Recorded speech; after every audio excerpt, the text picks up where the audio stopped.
언약은, 약속은 곧 법입니다.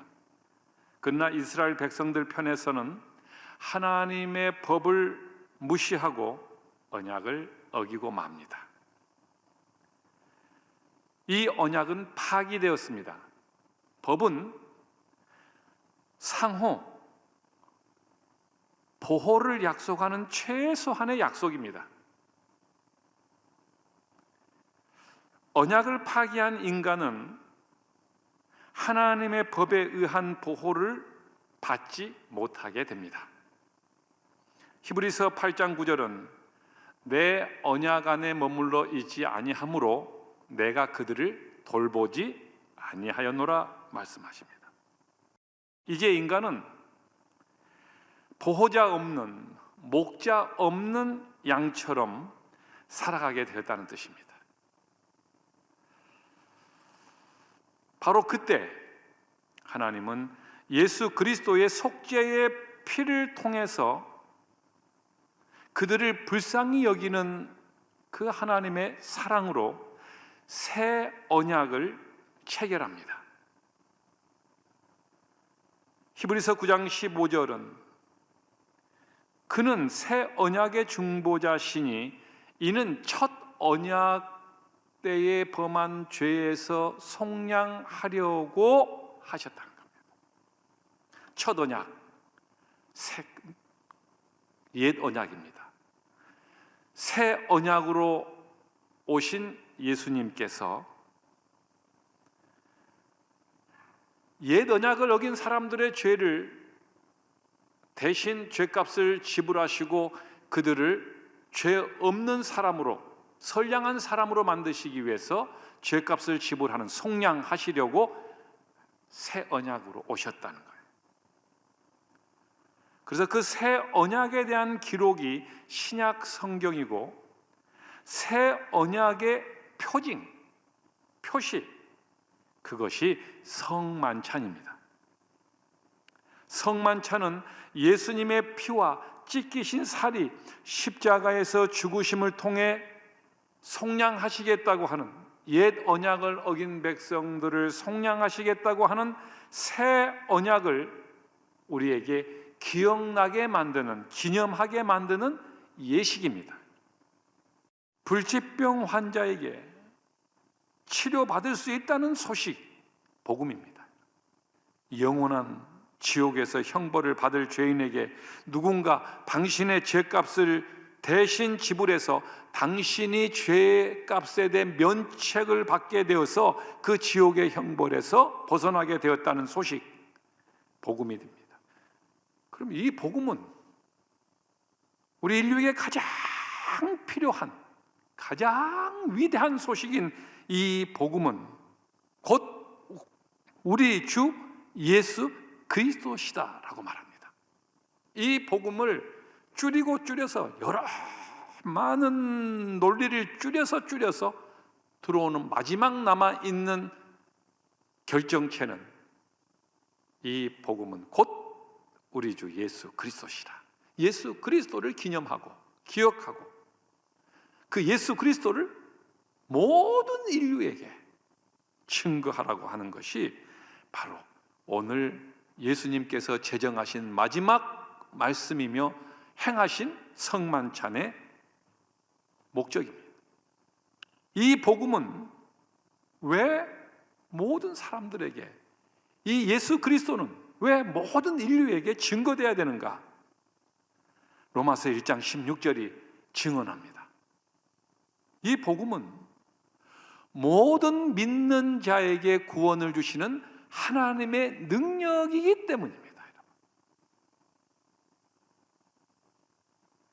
죄를 지은 인간이 천국에서 영원히 살 수 있는 능력이 이 복음에만 있기 때문이라는 겁니다.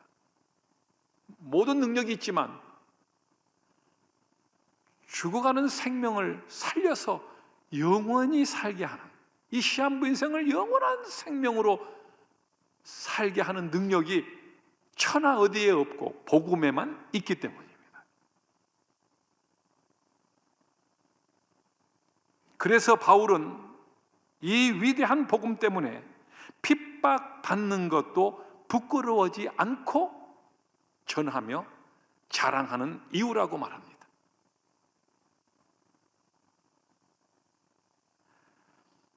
누구든지 이 복음을 만난 사람들은 그 복음을 증거하고 자랑하지 않는 것이 그 복음을 부끄럽게 여기는 것입니다.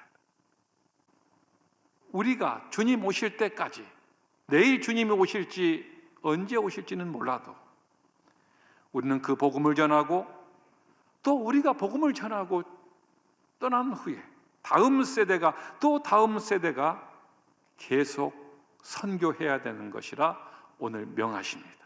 선교의 구분은 예수가 있느냐 없느냐의 구별입니다. 그래서 예수 없는 사람이 있다면 그곳이 바로 우리 집이라고 해도, 옆집이라고 하고, 아프리카든 아마존이든 그곳이 선교지의 개념이 되고, 예수 있는 사람이 곧 모든 구원받은 사람들은 선교사가 되는 게 바로 현대 선교 개념입니다. 이것을 저는 글로컬 선교라고 부릅니다. 글로벌한 타문화권에 있는 모든 사람들과 로컬, 지역에 있는 예수 안 믿는 모든 사람을 포함한 글로컬이라고 하는 이 합성어를 통해서 예수 없는 사람과 예수 있는 사람이 선교지가 되고 선교사가 되는 개념으로 우리가 이해하는 글로컬 미션을 우리가 개념을 설정하게 되는 겁니다. 그런 면에서 본다면 우리 곁에 찾아온 외국인들도 선교지가 됩니다.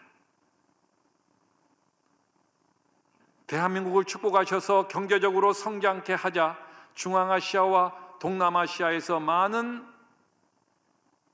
외국인들이 우리 곁으로 스스로 찾아왔습니다. 글로컬 미션 개념에서 본다면 예수가 없는 이슬람권과 불교권에서 오신 이분들은 선교지입니다. 우리 곁에 있지만 선교지입니다. 2018년 최종 통계에서 그 외국인들의 파악된 통계는 205만 명이 이곳에 우리와 함께 그 선교지가 와 있습니다. 전라북도 인구가 182만 명입니다. 충청남도 인구가 218만 명입니다. 거의 도 하나가 지금 더 있는 겁니다. 8도에서 플러스 1, 9도가 지금 우리의 지도, 새롭게 그려져 있다는 것입니다. 영적 지도는 지리적 지도와 다릅니다. 우리는 글로컬 미션의 개념을 가지고 우리 주변에 있는 사람들은 주변에 있는 사람들대로 접촉하여 예수를 전하고, 또 우리가 접촉할 수 없는 먼 데 있는 예수 없는 사람들의 선교지에는 우리가 보낸 선교사들과 협력하여 우리는 또한 재정을 보내고 교회를 건축하고 학교를 짓고 병원을 지어주고 하는 물을 또한 파주며 그들의 필요를 채워주며 예수의 사랑으로 그들을 만족해 하고, 예수의 사랑이 무엇인가를 예수 있는 사람들이 예수 없는 선교지에, 이 선교사들이, 예수 있는 선교사들이 예수 없는 선교지에 그 자비를 베풀므로 그들이 다 예수 그리스도 안에 돌아오도록 하는 것이 바로 우리 선교의 개념이고 우리의 존재의 이유입니다. 올해도 52주, 저와 여러분들이 이런 선교사로서의 사명을 다할 때에 결국 우리의 삶은 하나님이 그 선교사의 삶을 책임지실 것이라고 확신합니다. 브루스 나루손이 쓴 절망, 모험, 성공이라고 하는 책에 나온 한 대목이 있습니다. 미국의 네스밸리, 죽음의 계곡이 있는 그 근처에 있는 아마고사 사막을 지나 좁은 곳을 지나가면 오래된 펌프를 만나게 된다고 합니다. 그 펌프에 메모 한 장이 붙어 있다고 사실적인 이야기를 이 작가가 합니다. 펌프 옆 바위 밑에 감추어둔 물병에 물을 보시거든 절대 먼저 마시지 말고 그 물을 펌프에 붓고 펌프질을 하면 물이 올라올 것입니다. 물을 마실 만큼 마시고 또 부었던 마중물을 다시 그 병에 채워서 다음 나그네를, 목마르고 죽어가는 나그네를 위해서 물병에 채워 뚜껑을 닫아서 그 바위 밑에 묻어 두십시오.